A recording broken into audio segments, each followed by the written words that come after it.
Milla Jovovich is an American actress, model, and musician.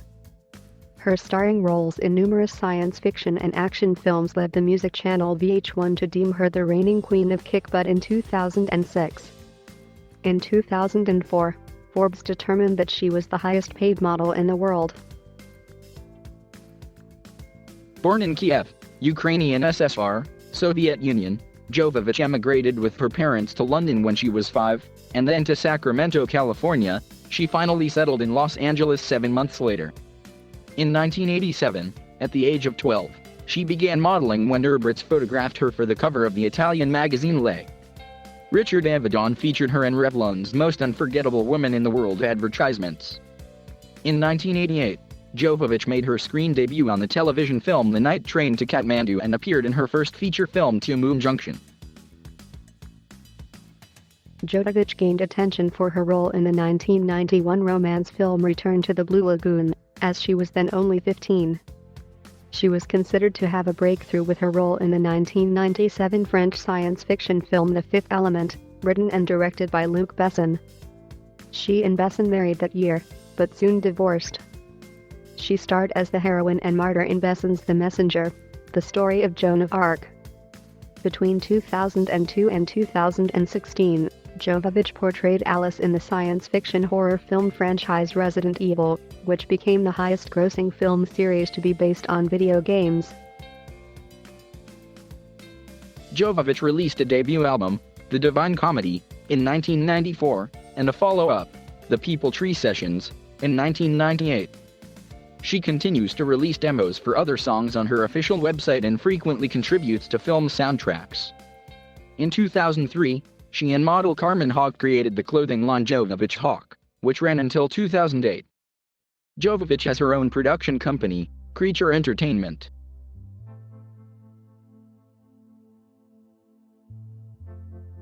Milla Jovovich was born on December 17, 1975, in Kiev, Ukrainian SSR, the daughter of Galina, a Soviet-Russian actress, and Bogdan Jovovich, a Serbian doctor. Her maternal ancestors were from the Russian city of Tula.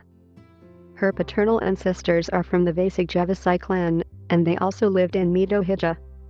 She spent most of her early childhood in Moscow, Russian SFSR, her mother's native city, and says she was born in Ukraine pretty much by accident. In 1980, when Jovovich was 5 years old, her family left the Soviet Union and emigrated to London. They subsequently immigrated to Sacramento, California, settling in Los Angeles 7 months later. Milla's parents divorced soon after their arrival in Los Angeles. In 1988, her father had a relationship with an Argentine woman, and they had a son, Marko Jovovich. Due to her parents' divorce years before, Jovovich saw little of her half-brother.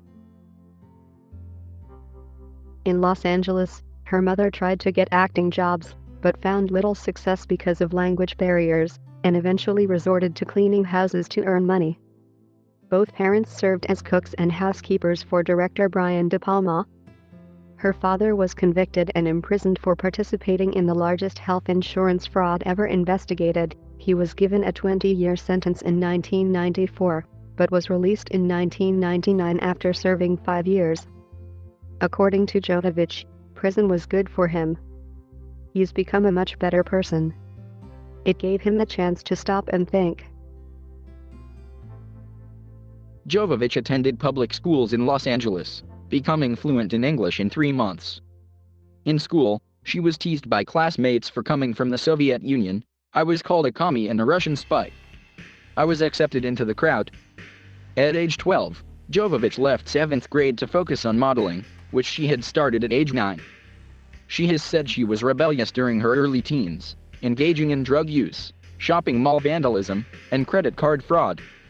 In 1994, she became a naturalized U.S. citizen at the age of 19.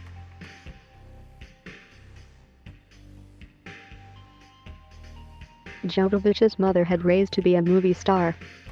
In 1985, Galina Loginova enrolled Jovovich at the age of 10 in acting classes, and when her acting jobs picked up, she started attending school for young actors rather than regular school. In 1988, Jovovich appeared in her first professional role as Lily McLeod in the made-for-television film The Night Train to Kathmandu. Later that year, she made her debut in a feature film as Samantha DeLongre in the romantic thriller Two Moon Junction. She had several roles in television series, including Paradise, Married with Children and Parker Lewis Can't Lose. At age 15, she was cast as the lead in Return to the Blue Lagoon, opposite Brian Krause. Given her age and beauty, she was often compared to Brooke Shields, another child model turned actress, who had starred in the Blue Lagoon. The role was controversial as, like Shields, Jovovich appeared nude in the film. Jovovich was nominated for Best Young Actress Starring in a Motion Picture at the 1991 Young Artist Awards, and Worst New Star at the 1991 Golden Raspberry Awards. In 1992, Jovovich co-starred with Christian Slater in the comedy Cups. Later that year, she portrayed Mildred Harris in the Charlie Chaplin biographical film Chaplin. In 1993, she acted in Richard Linklater's film Dazed and Confused. She played Michelle Burrows, the on-screen girlfriend to Pickford. Strongly featured in promotions for the film, Jovovich was upset to find her role much reduced in the released film. Discouraged, she took a hiatus from acting roles, moving to Europe. Jovovich returned to acting in 1997 with a lead role in the French science fiction action film The Fifth Element, alongside Bruce Willis and Gary Oldman. This was written and directed by Luc Besson. She portrayed Lee Wood, an alien who helps to save the planet. Jovovich said she worked like hell, no band practice, no clubs, no pot, nothing to acquire the role and impress Besson. Jovovich co-created and mastered an alien fictional language of over 400 words for her role. She wore a costume that came to be known as the Ace Bandage costume. The bodysuit designed by Jean-Paul Gaultier was made of medical bandages. The Fifth Element was selected as the opening film for the 1997 Cannes Film Festival, and its worldwide box office gross was over $263 million, more than 3 times its budget of $80 million. The Fifth Element was often praised for its visual style. Critic James Berardinelli wrote, "Jovovich makes an impression, although her effectiveness has little to do with acting and less to do with dialogue." Jovovich was nominated for Favorite Female Newcomer at the Blockbuster Entertainment Awards and Best Fight at the MTV Movie Awards. The film inspired a video game and a planned Lilo action figure, but the figure was never released due to licensing problems. In a 2003 interview, Jovovich said Lilo was her favorite role. In 1998, Jovovich appeared in Spike Lee's drama He Got Game, as abused prostitute Dakota Burns. She acted with Denzel Washington and Ray Allen. In 1999, she appeared in the music video for the song If You Can't Say No by Lenny Kravitz. That year she returned to the action genre, playing the title role in The Messenger, the story of Joan of Arc, under direction of Luc Besson. She cut her hair short and wore armor in several extensive battle scenes. Jovovich received generally good reviews for her performance, although she also received the Razzie Award nomination for Worst Actress. The historical drama did moderately well at the box office, gaining $66 million worldwide. In 2000, Jovovich appeared as the troubled Alois in The $1 Million Hotel, a film based on a concept story by Bono of the band U2 and Nicholas Klein. Directed by Wim Wenders, Jovovich starred alongside Jeremy Davies and Mel Gibson. She provided vocals on the film's soundtrack. That year she also played bar owner Lucia, in the British Western film The Claim. This was followed by a supporting role as the evil Katinka in the comedy Zoolander. In 2002, Jovovich starred in the horror action film Resident Evil, released in the United States on March 15, 2002 and based on the Capcom video game series of the same name. She portrayed Alice, the film's heroine, who fights a legion of zombies created by the Umbrella Corporation. Jovovich had accepted the role because she and her brother Marco had been fans of the video game franchise. Jovovich had performed all the stunts required in the film, except for a scene that would involve her jumping to a cement platform, which her management deemed too dangerous, and had trained in karate, kickboxing, and combat training. The film was commercially successful, grossing $17 million on its opening weekend, It eventually made $40 million domestically and $102 million worldwide. Later, she portrayed the manipulative gang wife Erin in No Good Deed, Nadine in the romantic comedy You Stupid Man, punk rocker Fanga and Dummy, and provided a guest voice on the television series King of the Hill. The role of Fanga and Dummy allowed Jovovich to act in film with Oscar-winning Adrian Brody, who was a friend prior to filming. Jovovich found it easy to identify with this role because she felt Fanga possessed similar qualities to the actress' own life. In 2004, Jovovich reprised the role of Alice in the sequel to Resident Evil, Apocalypse. The role required her to do fight training for 3 hours a day, in addition to the 3 months prior to filming in which she had gun training, martial arts, everything. Apocalypse received even more negative reactions from the critics than the first film, but it was an even greater commercial success, ranking #1 at the box office unlike the first film. Following the release of the film, Jovovich was unhappy with the critical results and director Alexander Witt's effort. She noted during an interview that year that her large action films take care of the commercial part of her career, while she acts in independent little films that never come out to appease her artistic side, and it's a good balance. The following year, she was featured in Gore Vidal's faux trailer remake of Caligula, as Drusilla. In 2006, Jovovich's film, the science fiction/action thriller Ultraviolet, was released on March 3. She played the title role of Violet Songjat Sharif, a role that also involved heavily choreographed fight sequences. It was not screened for critics, but when reviewed, it was critically panned, grossing $31 million worldwide. Also in 2006, Jovovich also starred in Point 45, as Kat, the revenge-driven girlfriend of an illegal gun and drug dealer with Scottish actor and DJ Angus McFadden. In 2007, Jovovich reprised her role as Alice in Resident Evil, Extinction, the third of the Resident Evil series. The film grossed an estimated $24 million on its opening weekend, topping the box office gross for that week. In 2009, Jovovich starred in David Tuhi's A Perfect Getaway with Keely Sanchez, Timothy Olyphant, and Steve Zahn. The film is a thriller about a newlywed couple on their honeymoon in Hawaii. Reviews for the film were mostly positive, while The Hollywood Reporter felt that Jovovich gave a fairly subtle performance. The Globe and Mail noted that she and Keely Sanchez managed to bring some dramatic tension to the frightened girlfriend moments. A Perfect Getaway garnered modest box office returns. Jovovich starred in the science fiction thriller The Fourth Kind, as a psychologist in Alaska who uses hypnosis to uncover memories from her patients of alien abduction. While the film was largely panned by critics, it made $47.71 million in cinemas worldwide. In 2010, Jovovich returned as Alice in the fourth movie of the Resident Evil series, Afterlife, which was directed by her husband, Paul W. S. Anderson, and portrayed the mother of a promiscuous and troubled high school student in the independent coming-of-age drama Dirty Girl, which premiered at the Toronto Film Festival, opposite Juno Temple, William H. Macy, Mary Steenburgen, and Tim McGraw. In its review for the latter film, The Hollywood Reporter found Jovovich to be terrific in what it described as a sweet sassy period comedy with a Juno sensibility and the soul of a Little Miss Sunshine.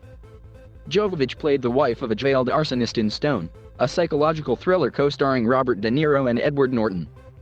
Filming began in May 2009 at the recently closed Southern Michigan Correctional Facility in Jackson, Michigan. The film was released in late 2010, to a mixed response.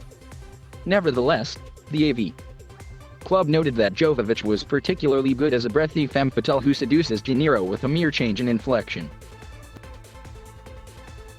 Jovovich starred in Paul W. S. Anderson's romantic action-adventure film The Three Musketeers, as Milady de Winter, in 2011, alongside Matthew McFadden, Logan Lerman, Ray Stevenson, Luke Evans, Orlando Bloom, and Christoph Waltz. After the lackluster response for Musketeers, Jovovich criticized Summit Entertainment for not promoting properly as a family film in the United States. Deadline Hollywood reported that Summit responded, "She doesn't know what she's talking about and we don't know where she's coming from." She would next headline the little-seen psychological thriller Faces in the Crowd, which was written and directed by Julian Magnat, In it, she plays the survivor of a serial killer's attack that leaves her suffering from a condition called prosopagnosia, which renders her unable to recognize faces. Sight and Sound remarked that the film suffered from a central performance not quite strong enough to win Jovovich recognition as a dramatic actress.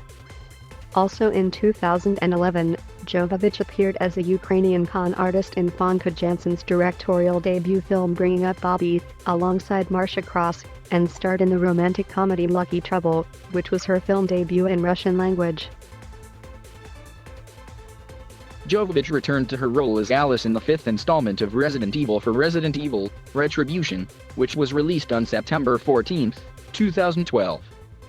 She played an ambitious woman and the second wife of the leader of a motorcycle club in 2014's Cymbeline, a film version of the eponymous play by William Shakespeare, and in 2015's Survivor, she took on the role of a diplomatic security service/foreign service officer at the U.S. Embassy in London. Both films received a VOD release in North America, despite theatrical runs abroad. Jovovich made a cameo appearance reprising the role of villain Katinka in 2016's Zoolander 2. Resident Evil: The Final Chapter, the sixth and final film of the Resident Evil franchise, starred Jovovich as Alice as she continues her vengeance against Umbrella for the death of her allies and the catastrophe they have caused. Time Out in its review for the film noted, while the franchise has slackened into dependably dumb post-apocalyptic thrills, star Milla Jovovich has only gotten better, seasoning her long-legged athleticism with a commanding stare. The Final Chapter was the highest-grossing film in the franchise, earning over $312 million worldwide. In Shock and Awe, Jovovich played the wife of an investigator working on the reasons behind the Bush administration's 2003 invasion of Iraq, opposite Woody Harrelson and Tommy Lee Jones. In Future World, she obtained the role of a drug lord, alongside James Franco, who also directed the film.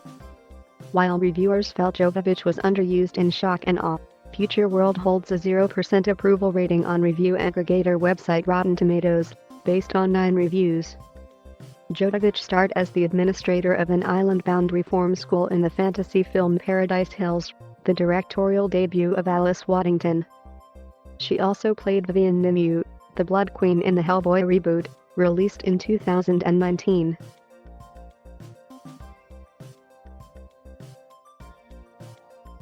Jovovich had begun working on a music album as early as 1988, when she was signed by SBK Records after the company heard a demo she recorded. In August 1990, she asserted in an interview that the then forthcoming album would be a mix between Kate Bush, Sinead O'Connor, This Mortal Coil, and the Cocteau Twins. After it was initially presented by SBK strictly as a pop album, Jovovich protested, insisting on using her personal poetry for lyrics and recording her own instrumental material. Jovovich had written the songs when she was 15, with the exception of a Ukrainian folk song, In a Glade, that she covered. In April 1994, billed under her first name, she released The Divine Comedy, a title that was a reference to the epic poem by Dante Alighieri of the same name. Jovovich had chosen the title after seeing Russian artist Alexis Steele's proposed cover artwork sketch for the then untitled album. Jovovich found that the sketch had all the struggle that I'm singing about. It had The Divine Comedy. The Divine Comedy was well received by critics, and featured pop-infused traditional Ukrainian folk songs that led to comparisons with musicians Tori Amos and Kate Bush. John McCallie of Rolling Stone called the album remarkable, strikingly mature and rich in invention, and is featuring angst-laced poetry with vivid melodies and arrangements that find a common spirit in synth-pop, European folk, and psychedelic dream rock. Jovovich released the track Gentleman Who Fell, with an accompanying music video, as the sole single from the album. The music video was originally directed by Lisa Bonet and featured Harry Dean Stanton, but Jovovich was unsatisfied with the results and decided to film another version. The second version of Gentleman Who Fell, a homage to Maya Deren. It was directed by Kate Garner and Paul Archard and was subsequently played on MTV. Jovovich toured the United States during most of 1994 to promote the album, opening for Toad the Wet Sprocket and Crash Test Dummies, as well as playing smaller acoustic sets. Jovovich had opted to perform in smaller and more intimate settings, turning down a musical appearance on Saturday Night Live. Jovovich has also been collaborating musically with longtime friend and musician Chris Brenner. who co-wrote with her on a Divine Comedy album and who was the musical coordinator for the supporting tour. She and Brenner met in 1993 and have since worked together on several ventures. Following the Divine Comedy, she expressed interest in releasing a second album, having had 10 songs ready for a future recording that was intended for a summer 1996 release. Despite the appearance of a lo-fi field recording the People Tree sessions in 1998, Jovovich has yet to release a second album. In May 1999, Jovovich along with Chris Brenner formed an experimental band called Plastic His Memory, in which she wrote the songs, sang, and played electric guitar. The band was heavier and darker than the vaguely Ukrainian folk-sounding elements of her first album and had a similar sound to a grunge and trip-hop Portishead. Plastic His Memory played about a dozen shows in Los Angeles and New York City for a potential Virgin Records album release, one of which Mick Jagger had attended. Though Plastic His Memory was featured on Hollywood Goes Wild, a benefit celebrity compilation album, the group never formally released a record and is no longer together.